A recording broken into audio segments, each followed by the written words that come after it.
Agora eu quero começar a tratar com vocês sobre a questão da ação diabólica. Primeiro nós temos que saber três coisas fundamentais.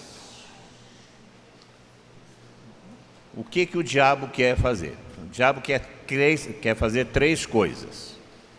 O diabo quer dominar o mundo, porque o mundo é criação de Deus. Então ele quer dominar o mundo, porque nós sabemos pela tradição que o diabo é um anjo decaído, Lúcifer. Ele reagiu contra Deus e foi expulso do paraíso, ele e os anjos que estavam junto com ele. Tanto que a briga dele com o arcanjo vai falar ninguém como Deus, né?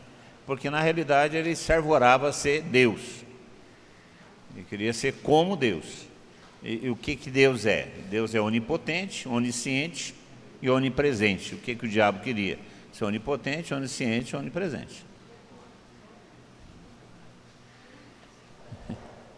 Ele queria ser Deus, Deus não é isso? Então é isso que ele queria ser. Portanto, ele se volta contra a criação de Deus, que é a manifestação da onipotência de Deus. Então ele quer dominar o mundo. Quer dominar o mundo. E as suas estratégias é para isso. A segunda coisa que o diabo quer destruir a igreja e a religião. Porque a igreja e a religião são sacramentos de salvação dos homens. E é a obra de Deus. Nós aprendemos do catecismo e aprendemos da Lumen Gentium que a igreja é uma obra eterna de Deus. É uma obra eterna de Deus. Nasce do coração de Deus, a igreja. Então ele quer destruir a igreja. Porque a igreja é uma criatura de Deus, é um projeto de Deus. Então quer destruir a igreja e destruir a religião. E a terceira coisa que o diabo quer: levar o homem para a perdição. Levar o homem à perdição, levar o homem para o inferno. Aliás, esse é o seu principal objetivo. Porque o diabo se levanta contra o homem porque ele tem inveja do homem. Ele tem inveja do homem, odeia o homem porque inveja o homem. Veja, isso aí está no livro da sabedoria. Como diz o Padre Eduardo, livro da sabedoria. Pega lá o livro da sabedoria. Capítulo 2. Versículo 23.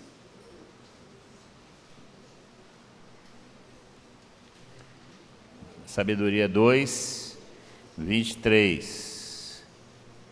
Ora, Deus criou o ser humano incorruptível e o fez à imagem de sua própria natureza. Foi por inveja do diabo que a morte entrou no mundo. E experimentam-na os que são do seu partido. Uma conotação legal aqui, né? Foi por inveja. Foi por inveja. De acordo com o apócrifo de Baruque egípcio, fala que o diabo invejou o homem porque Deus deu ao homem uma vinha e ele invejou a vinha do homem. Portanto, o fruto do paraíso não é a maçã, é a uva, viu, gente? É muito mais lógico na cultura da época que a maçã, que é uma invenção nossa, né? E, aliás, o livro Gênesis não fala maçã, fala fruto, não fala maçã, né? E seria então a uva, mas por inveja. Então o diabo tem inveja do homem, porque tem inveja do homem. Ele quer destruir o homem, quer levar o homem para o inferno. Esse é o objetivo. Agora, qual que é a grande estratégia do diabo para dominar o mundo, destruir a igreja e levar os homens para o inferno? Qual que é a grande estratégia do diabo? O homem. Dominar o coração do homem.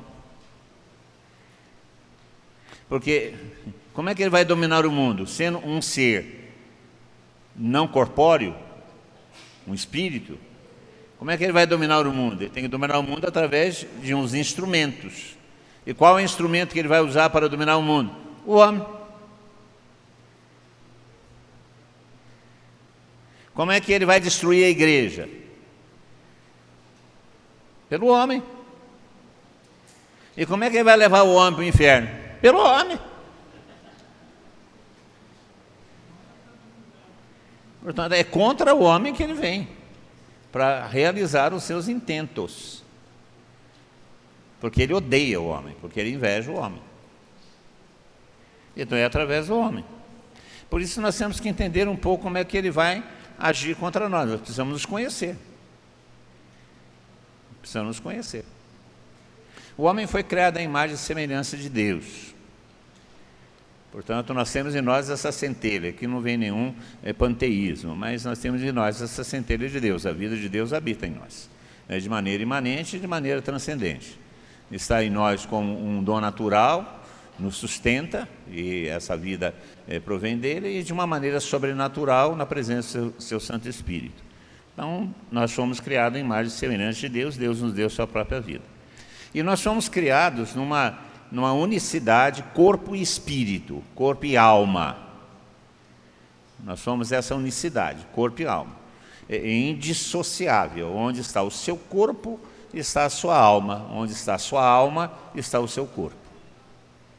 Então esse negócio de corpo seco não existe. Arma penada, isso não existe, né? Corpo seco é aquela turma que morreu, batia em mãe e morreu, então vira corpo seco. Isso é a vingança de Deus. É o pessoal que nem o capeta quis no inferno, então devolveu para ficar aí vagando por aí. Tem uns corpos secos que a gente conhece por aí. E tem as armas penadas também, né? As armas penadas é aquelas que não tem corpo e fica penando por aí, andando. Né? Quando falava comigo isso, tá, cuidado com a alma penada, eu imaginava que era algo cheio de pena, que nem uma galinha, né? Assim. Não existe. Onde está o nosso corpo, está a nossa alma, está a nossa alma, está o nosso corpo. O corpo atualiza a alma dá vida ao corpo. O corpo, portanto, tem a sua dimensão espiritual. O corpo não é simplesmente uma matéria, ele tem uma função espiritual. O Papa João Paulo II tem toda a teologia do corpo, que é uma coisa extraordinária, quando ele reflete sobre essa carcaça que nós somos, e que tem uma função de, na realidade, sustentar a nossa própria vida. Então, o corpo é sagrado também. Essa alma que está no corpo, ela tem duas dimensões também indissociáveis. É a psique e o espírito. Por isso que algumas vezes aparece uma tridivisão, né? Normalmente é a corpo e alma. E algumas vezes aparece uma tridivisão, corpo, alma e espírito. Mas na realidade são duas realidades, uma realidade espiritual, uma realidade material. E essa realidade espiritual pode ser abordada de duas formas, a psique e o espírito. A psique está toda a dimensão da natureza humana, o seu temperamento, essas coisas todas que nos diferenciam dos animais que vivem puramente pelo instinto.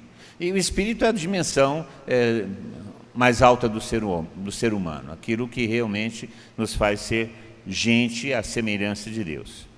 Aqui, no espírito, ou seja, dentro da alma, existem duas qualidades ou duas dimensões importantes do homem, são as chamadas qualidades superiores do homem. Essas duas qualidades superiores do homem são a inteligência e a vontade. A inteligência e a vontade. Aqui, nessa dimensão superior do homem, inteligência e vontade, o diabo não pode agir. Ele não entra aqui. Ele não age aqui. Que é a dimensão superior do homem. A inteligência e a vontade. Essa inteligência e vontade que é superior ao homem está fundamentado naquilo que é chamado de liberdade. Porque nós fomos criados para a liberdade. Porque é a liberdade que nos dá a capacidade de exercer a nossa inteligência, de exercer a nossa vontade. É na liberdade. E essa liberdade, ela está alimentada por aquilo que é chamado de consciência. A consciência, Karl Rahner chama Na sua antropologia ele chama de memória ontológica, a consciência. Quando Deus nos criou, Ele colocou o seu Espírito em nós, e nós tomamos conhecimento em Deus do que é bom e de que não é bom para nós. Por isso que quando o homem busca fora de Deus o conhecimento do bem e do mal, ele reage contra Deus. Porque o homem já sabia o que era bom e o que era mal pela própria vontade de Deus nele. Porque o homem, criado à imagem e semelhança de Deus, que está no paraíso, ele possui a união das duas vontades. A vontade de Deus e a vontade humana era uma só. Era uma só. E por isso o homem vivia livre e era feliz. Porque o que é a liberdade e a felicidade? É o domínio das paixões. E o homem, exatamente porque tinha a sua vontade unida à vontade de Deus, ele tinha o domínio das suas paixões, por isso ele era livre. Você não é livre, porque você vive de acordo com suas paixões. Eu não sou livre, porque eu vivo de acordo com minhas paixões, mais ou menos. Mas eu sou dominado pelas minhas paixões, se eu não lutar contra elas. E o homem tinha essa graça, porque ele estava em unidade com Deus, porque vivia na intimidade com Deus, ele vivia a unidade das duas vontades, vivia livre. Então existia nele a consciência do que ele devia e não devia, por causa da vontade de Deus. Quando ele busca fora de Deus o conhecimento do bem e do mal, por tentação, ele rompe com Deus. E aí ele fica vivendo a ilusão, porque o homem então começa a ter uma ilusão do que é o bem e do que é o mal, porque ele não sabe. Mas sobrou no homem, ainda na sua memória, que Karl Rahner vai chamar de memória ontológica, sobrou no homem ainda o resquício, ainda alguns sinais daquela consciência primitiva que ele tinha de estar junto com Deus. E esse resquício de consciência, esse resquício de estar à vontade de Deus, é chamado de consciência. Nós sabemos o que é bom e o que é o mal por instinto. Não adianta. Você pode não ser religioso, mas se você faz uma besteira, acende uma luzinha lá no fundo. Está errado. Não é por aí. Vocês já não tiveram essa experiência, não? É o que sobrou.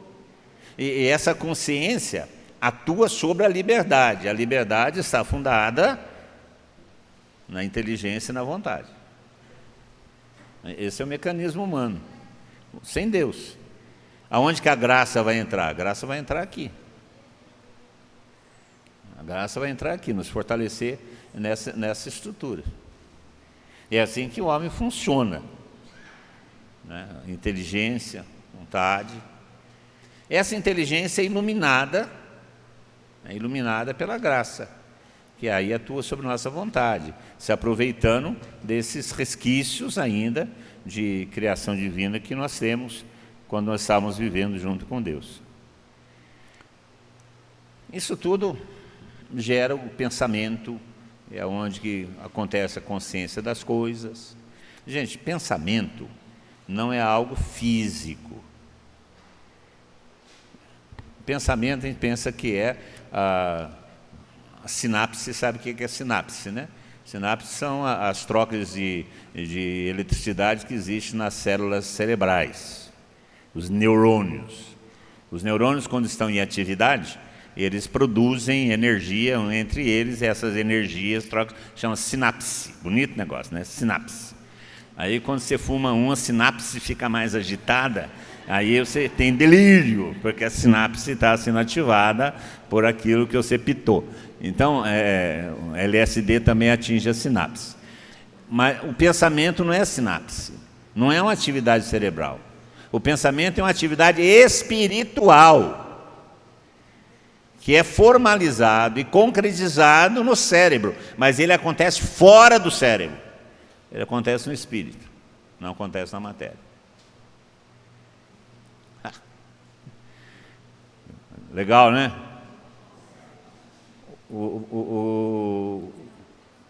A Amadinha, ou Amadinho, que é o cachorro da Fátima, chama Amadinha. né? Cachorro não pensa. Cavalo não pensa. Algumas pessoas de cabelo loiro também não pensam.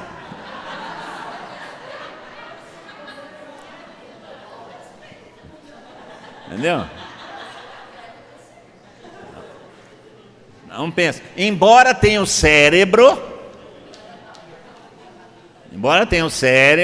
não pensam.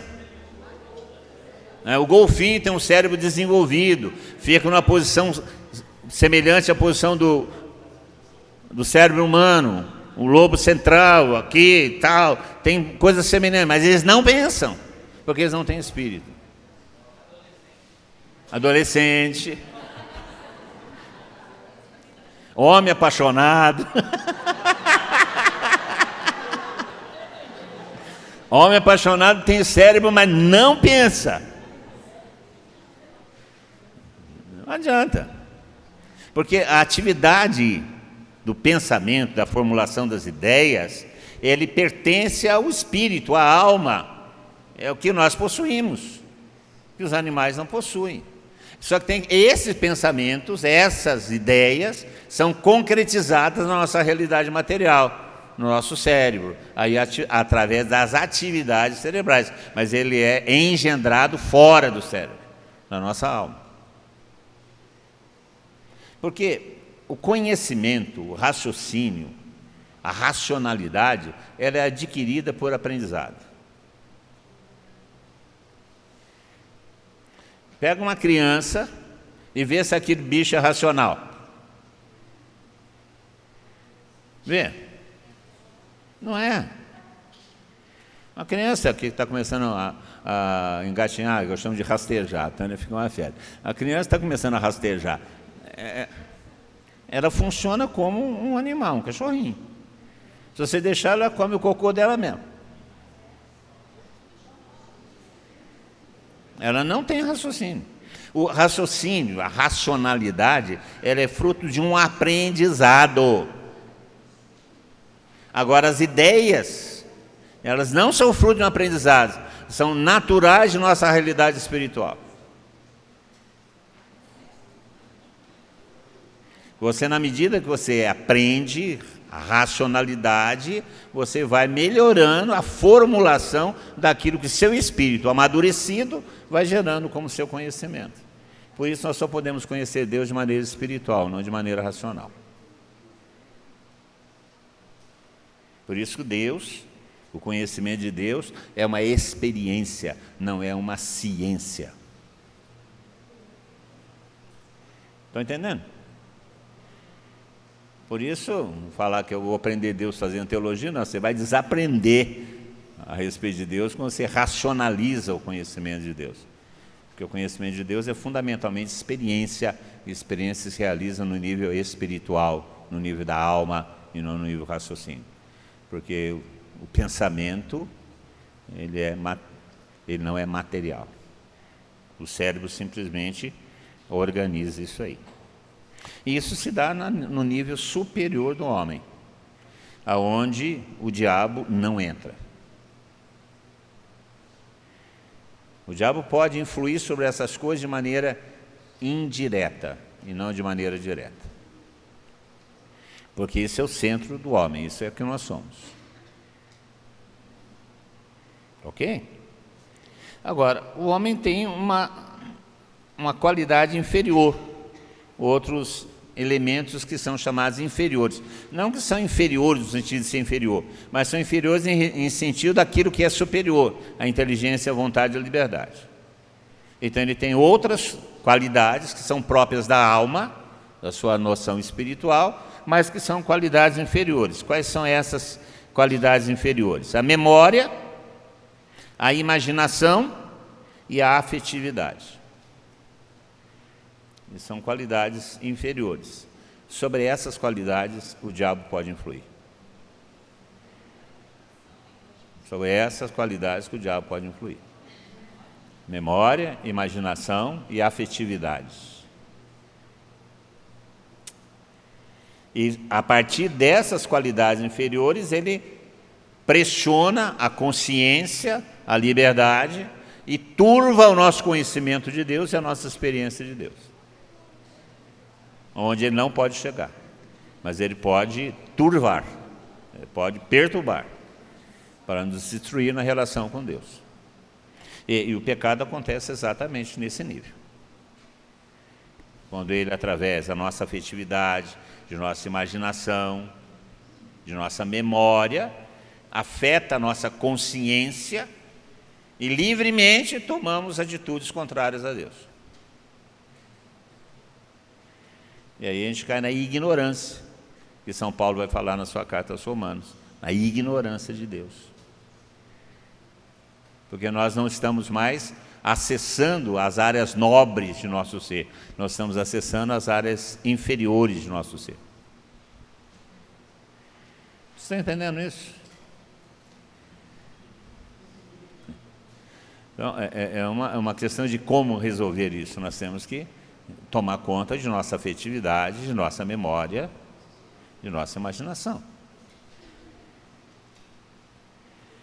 Porque é por aqui que o diabo começa. O que é essa memória? A memória são lembranças. E essas lembranças são, muitas vezes, determinantes do nosso comportamento. Podem ser lembranças boas e podem ser lembranças más, que estão guardadas em nossa alma e são formuladas em nosso cérebro, naquilo que é chamado de inconsciente, subconsciente e consciente. E, na maioria das vezes, essas lembranças de nossa vida, desde o momento que nós adquirimos consciência de quem somos, desde o momento que nós somos, essa lembrança começa a se formar, essa memória começa a se formar. E como não existe espaço no HD, a gente manda para a nuvem é o subconsciente. O pessoal fica falando, manda para a nuvem, manda para a nuvem. Eu não mando nada dos meus arquivos para a nuvem, porque vai que chove.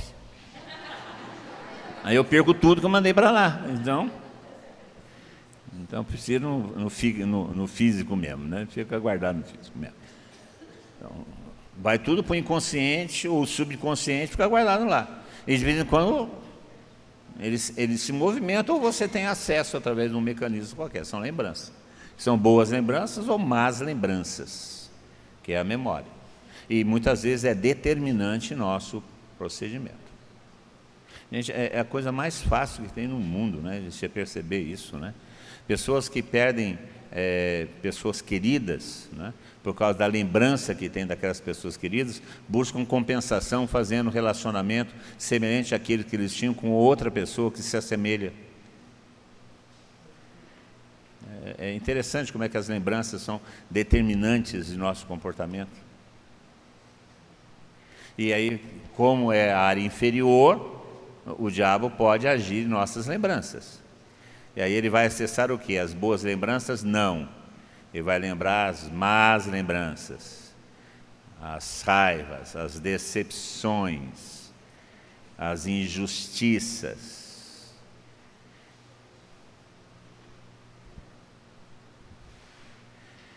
E vai te levar aonde? A tomar decisões que são contrárias à vontade de Deus. E através dessas lembranças ele vai começar a anular a sua consciência. Porque a sua consciência é que informa a inteligência, a vontade que está estribada na vontade. Aí você começa a, por causa de suas lembranças, justificar seus comportamentos. Há mais também. Vocês estão entendendo? Aonde que entra a cura interior? Entra aqui. Entra aqui, nas lembranças. Aquele Matthew Lin tem um livro chamado A Cura de Nossas Lembranças Mais Profundas. É um livro antigo, sensacional, e valeria a pena. Matthew Lin é um psicólogo, cara muito. Esse livro não é publicado mais, foi publicado pelas Paulinas, aí em 1980, 80 e pouco, E se vocês encontrarem, vale a pena de ler e conhecer isso. Chama-se a Cura das Lembranças Mais Profundas. Matheus Lin. Matthew Lin. É onde entra. Outra qualidade inferior do homem que o diabo também pode, de maneira indireta, sempre é indireta. Por que é de maneira indireta? É de fora, nunca é de dentro, é de fora. O diabo não pode entrar dentro da gente. Quando ele fala assim, o diabo está dentro da certa pessoa, é uma maneira pedagógica de falar que ele está agindo sobre a pessoa, porque ele não pode entrar dentro da pessoa, porque ele não pode ocupar o espaço onde você está. Aonde você está? Você está dentro do seu corpo. Quem está aí dentro do seu corpo é você. Bate aí na sua cabeça e fala, bem-vindo. É você que está aí dentro, não é outro não. E o diabo não pode estar aí onde está você, porque ele é outro ser. Se o diabo estiver onde está você, não é você, mas é ele. Por isso essa pessoa que está aí do seu lado não é você, porque você não está nele, ele que está nele, então você não é ele. Porque se você estivesse nele, ele seria você, não seria ele.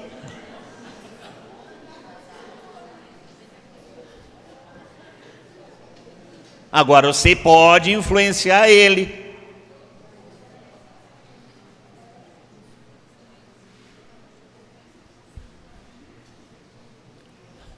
Então o diabo não possui a pessoa no sentido de estar no lugar da pessoa.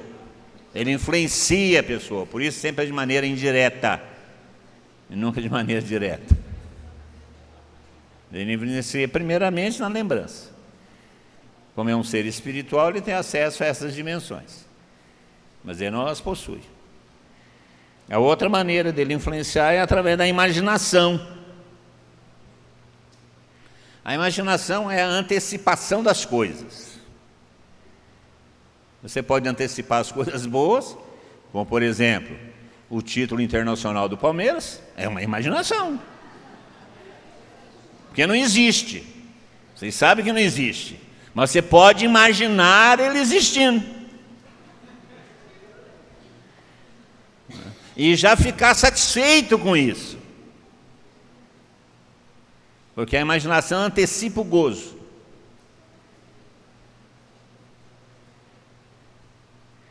Porque o que você imagina, tomando uma cervejinha gelada, comendo um tiragosto gostoso, debaixo de uma árvore com sombra, olha só, você já está com a boca cheia d'água. Ou assistindo um bom filme, ou uma boa conversa, ou...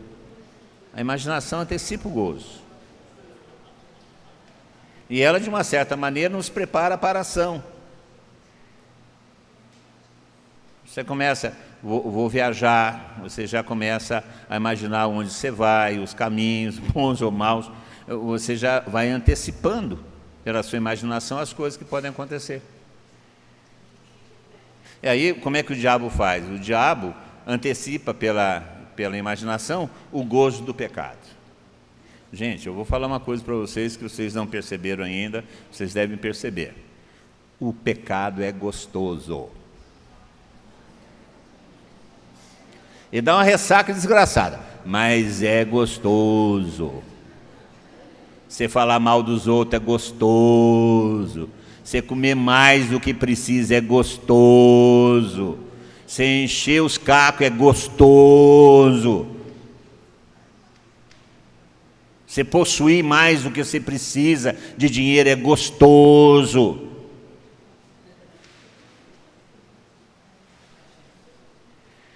E como é que você sabe? É antecipação pela imaginação. Gente, nós somos adultos, né? Por que coloca tanta revista de mulher pelada para homem? Porque é gostoso. Aí você fala o quê? Que mulher gostosa. Ou que homem, hoje é o contrário, né? Que homem gostoso. É a imaginação. Depois você casa com esse bicho para ver se é gostoso mesmo. E tem um pacote inteiro, né? Tem as contrapartidas, tem os efeitos colaterais, né? Sogra, sogro, cunhado, aí tem essas outras coisas que vem tudo junto. Então, a imaginação antecipa o gozo. E isso é necessário para que a gente possa viver. Se você não viver sem imaginação, você não sai do lugar. Você viaja porque você imagina o lugar que você vai.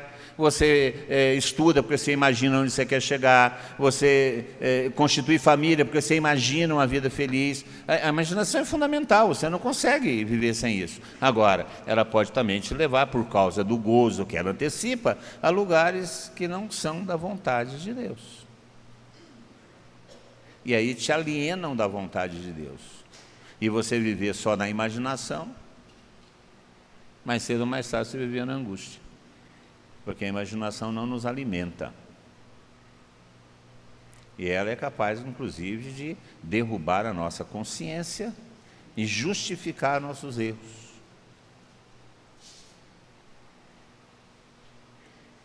E depois tem a terceira qualidade inferior de nossa alma, que é onde o diabo age, que é a nossa afetividade,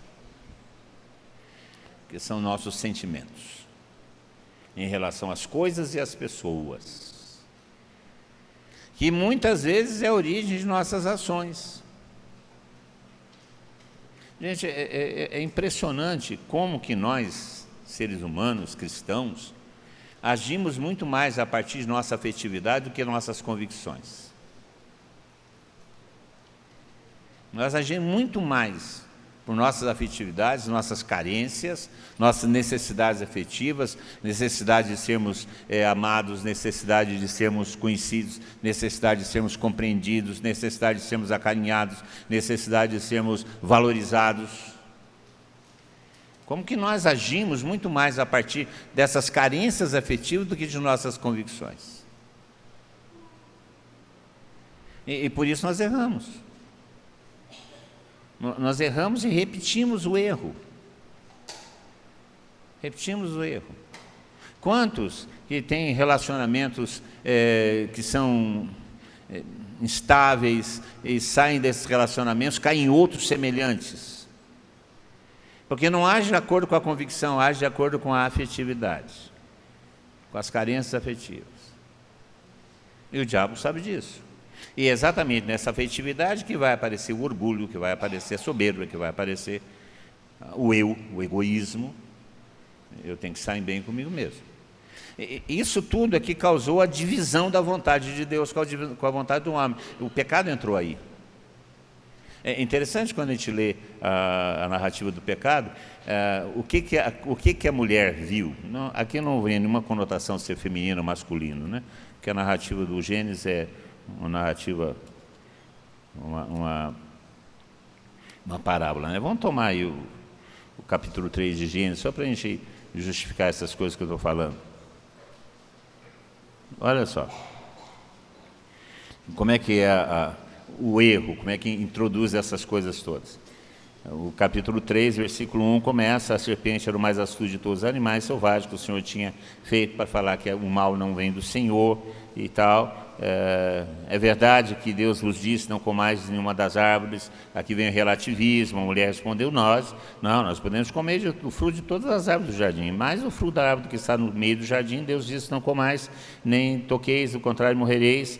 Mas a serpente respondeu à mulher: de modo algum morrereis. Vem as tentações. Pelo contrário, Deus sabe que no dia que comeis da árvore, se abrirão vossos olhos, sereis como Deus, conhecedores do bem e do mal. A mulher viu que seria bom comer. A imaginação, pois era atraente aos olhos. A antecipação do prazer.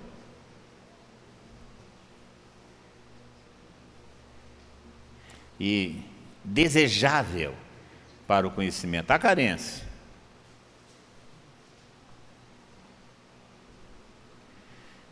O diabo não atingiu na vontade, não tentou na vontade, não tentou na inteligência, tentou na carência afetiva, na imaginação, na memória.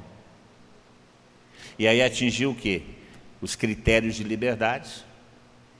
E aí a vontade realizou de maneira iludida o que a inteligência não informou.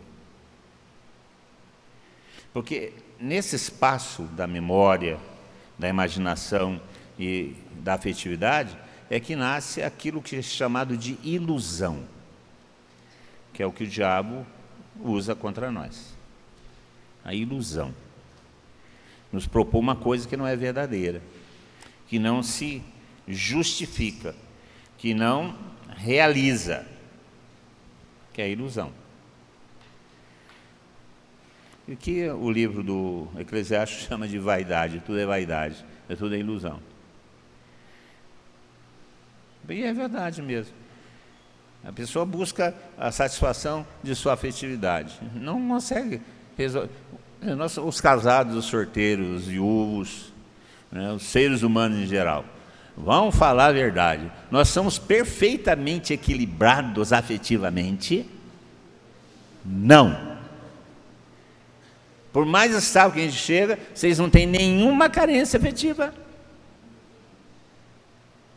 Claro que eu não estou falando que nós não estamos naquela situação do Lupicínio Rodrigues. Ninguém me ama, ninguém me quer, ninguém me chama de meus amores. Nós não estamos nessa situação. Mas vai o filho não te dar bom dia quando encontrar com você, está vendo? Vai o seu filho não ligar para você todo dia, me esqueceu?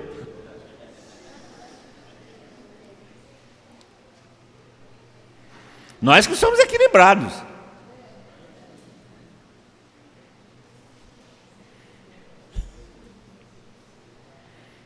E são essas situações que vão sendo usadas contra nós. E são ilusões. São ilusões.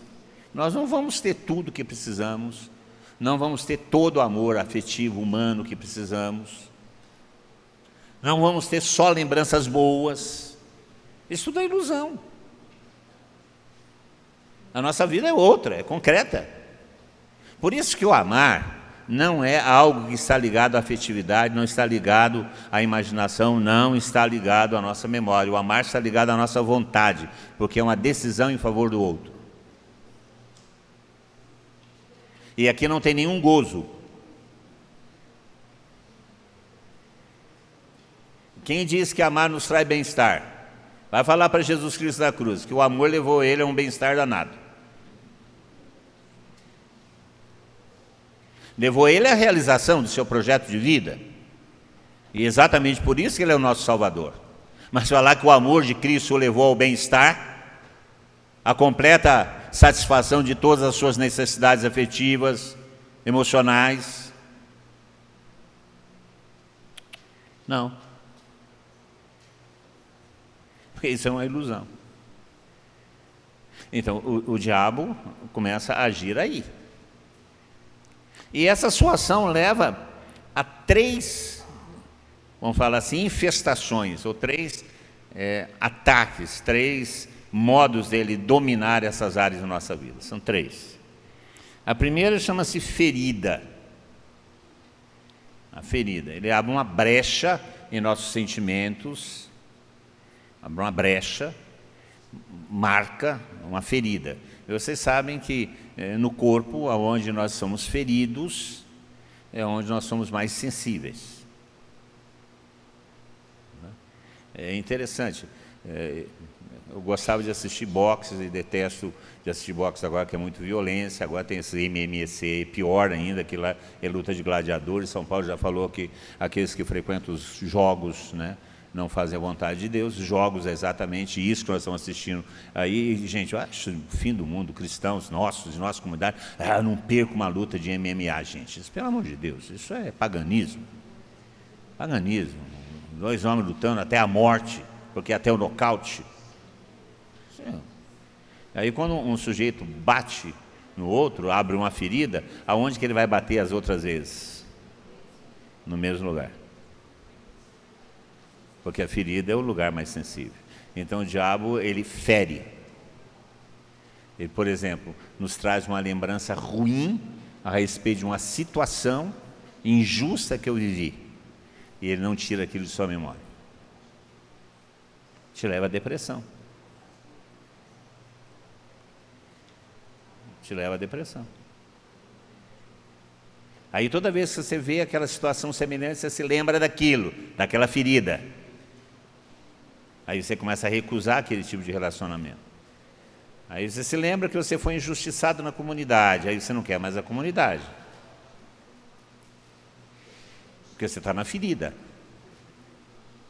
Você não está mais na racionalidade, você não está mais na vontade, você não está mais na convicção, você está na ferida.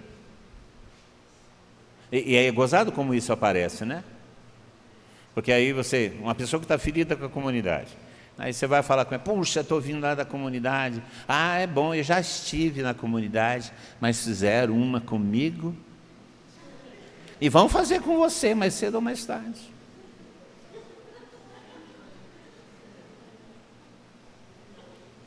E isso destrói o quê? A igreja. A comunidade. E isso leva você para onde? Para o inferno.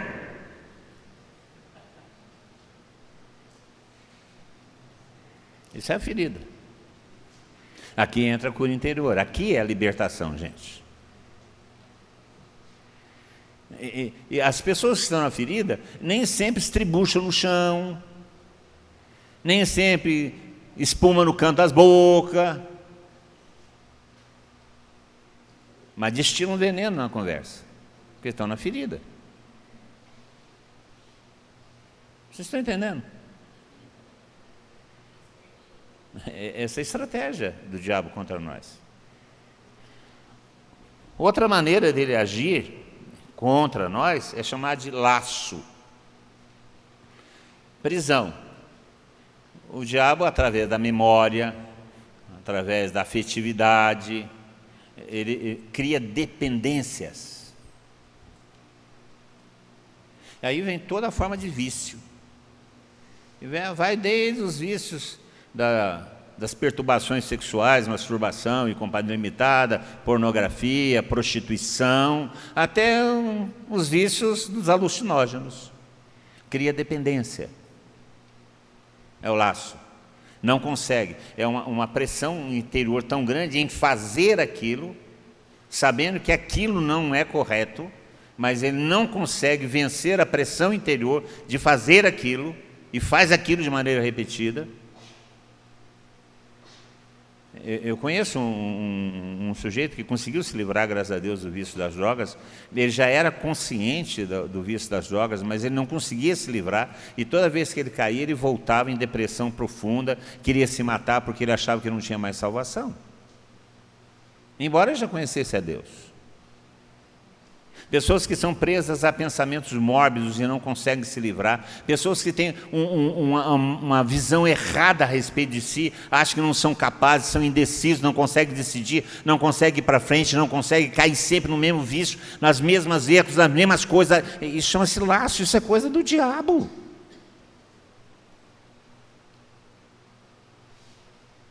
E a gente não percebe. Ele usa o quê? Usa lembranças de nossos fracassos. Usa as carências afetivas. Eu nunca fui elogiado pelo meu pai, nunca ninguém falou que coisa boa você fez, nunca senti segurança em meus relacionamentos, nunca. Ele vai usando essas coisas e vai te prendendo. Aí você vai buscar a satisfação de seus afetos em relacionamentos equivocados e não consegue escapar deles, você entra num laço. Laço. Vocês estão entendendo? E por fim, já é aí o caso da oração de libertação, que chama-se domínio. Aí quando ele determina, ele é o dominador. Quando é através da ação contra as nossas faculdades inferiores, nossa memória, nossa afetividade, nossa imaginação, ele domina a nossa consciência e passa a ser o motivador, a origem de nossas decisões, de nossas escolhas. Aí é a dominação. que é o que nós chamamos de opressão diabólica, e essa dominação vai até a possessão. Quando aí a pessoa perde completamente a autonomia, não porque ele teve a sua vontade dominada, a sua inteligência dominada, a sua consciência dominada, a sua liberdade dominada, não, porque o acesso a essas qualidades superiores foi bloqueado pelo domínio do diabo de nossas capacidades inferiores, nossa afetividade, nossas emoções e nossa memória, nossa imaginação e nossa memória. E sempre de maneira indireta, porque não pode nos possuir estando no nosso lugar. E faz isso para quê? Para dominar o mundo, para destruir a igreja, a religião e para nos levar para o inferno. E a partir disso. É interessante, né, como é que essas coisas acontecem, né? Porque o diabo, vocês podem ver, quando uma pessoa está... Uma pessoa está vivendo um relacionamento equivocado na comunidade. Começou a dormir com a namorada. A consciência dele sabe que está errado. O diabo vem nas suas afetividades e vai justificando esse comportamento. Vocês já perceberam que essa pessoa começa a se afastar da comunidade e sai fora da comunidade? É a primeira coisa que acontece. E aí vai falar assim: a comunidade não me compreende, não me aceitou, não me acolheu. Já viram isso? Ou uma pessoa começa a viver um relacionamento equivocado. Separou-se da mulher e ainda não conseguiu a nulidade, mas já arrumou outra, ou outro. Está em adultério. E a afetividade, a carência. Não, a comunidade não me acolheu, a igreja não me acolhe. O sapato da igreja.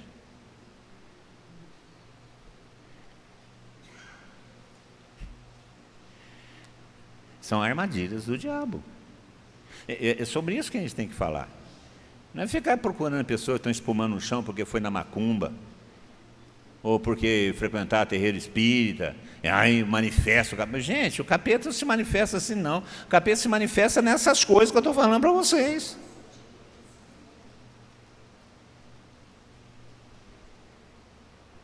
Quando ele começa a fazer o quê? Aquilo que ele quer fazer.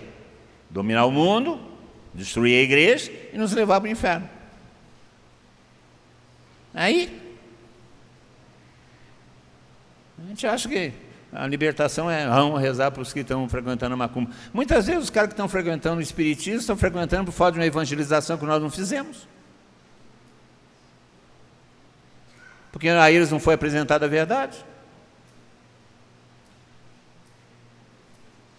E muitas vezes, dentro de nossas comunidades, estão as pessoas aí que são realmente dominadas pelo demônio. Ou estão na ferida, ou estão no laço, ou estão no domínio. Agindo a partir do influxo do demônio.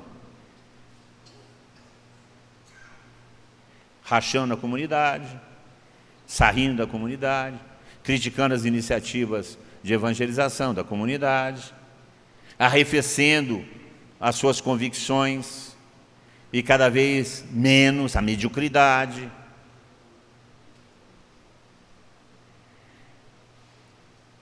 E a gente fica procurando o diabo onde ele não está.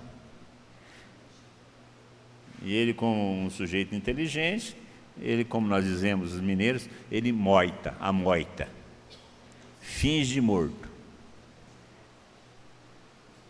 E a gente não descobre.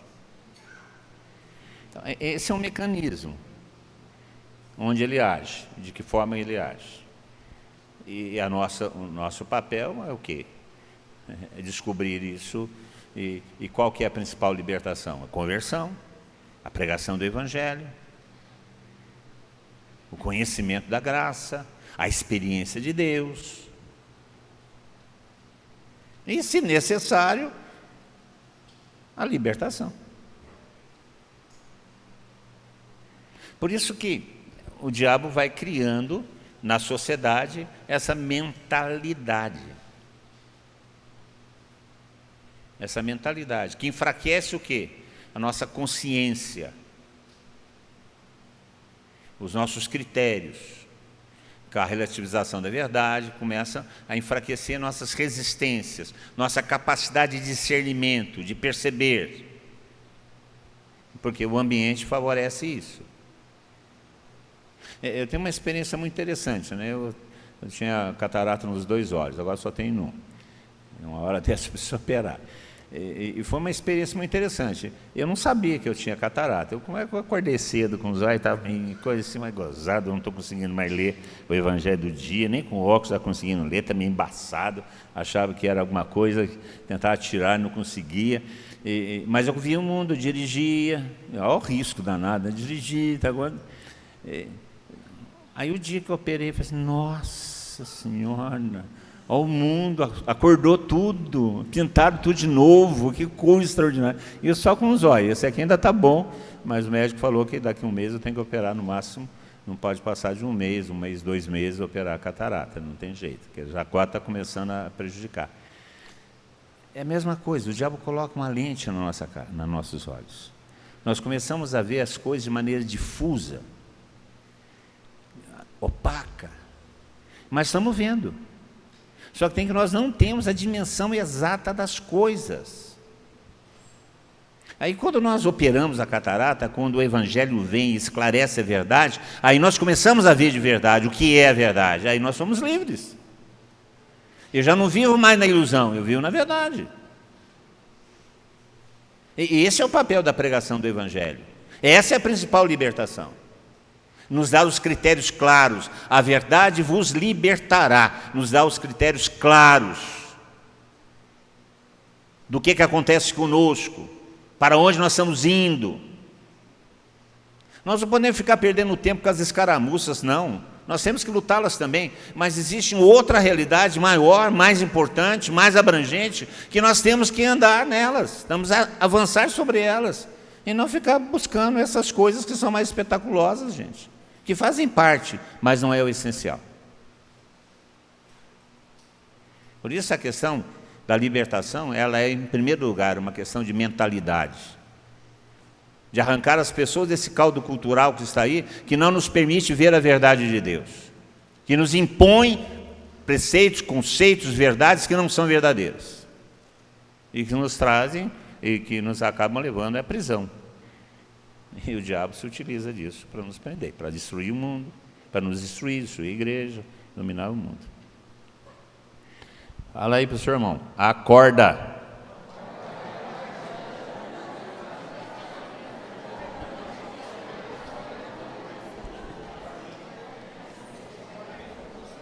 Acorda.